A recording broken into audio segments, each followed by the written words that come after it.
A modest dogleg right to start your round, but 2 accurate shots are needed to find a landing area flanked by trees and then the smallest green on the course. The front third of the putting surface is sloped sharply. Approach shots with too much spin could back off the green. The shortest par 4 is slightly downhill off the tee, then curves left between tree-lined ridges before rising to the green. The left side of the green drops away steeply, and hole locations at the front will bring into play particularly deep bunkers. The first par 3 is a long one and plays to a very shallow green. Distance control is key here, and players who can get the ball high and land it soft will have the advantage.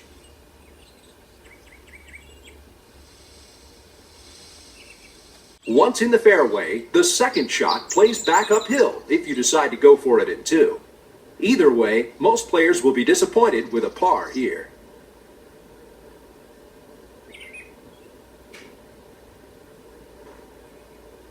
The tee shot is a classic A.W. Tillinghast challenge. Nearly 260 yards to carry the last of the massive cross bunkers that hug the right side of the fairway. Best approach from the right, the green is relatively small and well bunkered, meaning the hole will yield few birdies. Short hitters might want to lay up in front of the narrow opening guarded by bunkers, while long hitters can try to bomb it down the hill and hope to find a piece of the small fairway. The approach will likely be from an uneven lie to a small green, guarded on 3 sides by sand. One of the longest par 4s in U.S. Open history, the 7th normally plays as a par 5 and nearly 100 yards longer. Tall trees guarding the right side make it very difficult to cut the dogleg. The green is accessible on the left side, but is guarded well on the right by a gigantic bunker. Another scenic view from an elevated tee looks down to a green guarded by a pond in front and large bunkers left and back. Pulling the right club will be the big challenge here. This long dogleg left par 4 can be challenged by big hitters with a tee shot over the fingered bunker on the corner.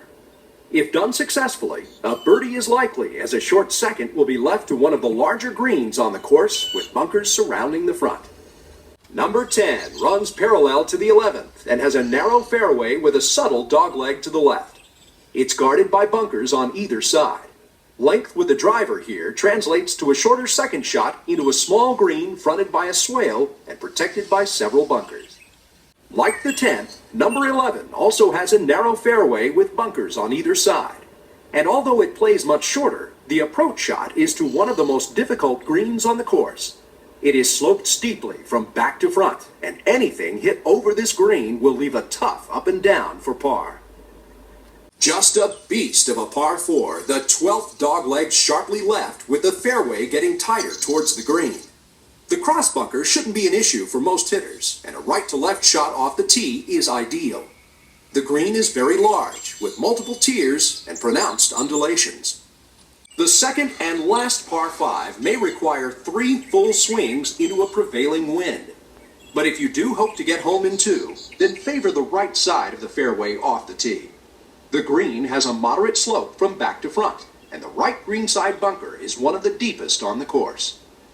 Possibly the easiest hole on the course, the 14th requires a short iron to a large but undulating green with gaping bunkers guarding the front and right. The pin placement will be key here, as well as your putter. Number 15 is the most demanding hole at Bethpage, and the most difficult green on the black course. The drive must find a tight fairway that doglegs slightly to the left, which will leave a tough uphill approach to a 2-tiered green that slopes severely from back left to front right. Tee it high and let it fly from an elevated tee on this par 4. The left side provides the best angle for your approach shot, while deep and foreboding bunkers are in front and beside a green that slopes away and from right to left. The last par 3 plays to a green shaped like a kidney bean that is surrounded by bunkers. A ridge bisects the undulating green, with the right side playing as a shorter but shallower target. This great finishing hole plays downhill to a fairway squeezed in at the middle as it passes between enormous clusters of bunkers. The second shot looks back uphill to a green that slopes gently from the back and is sheltered by a trap on the left and a giant fingered trap on the right.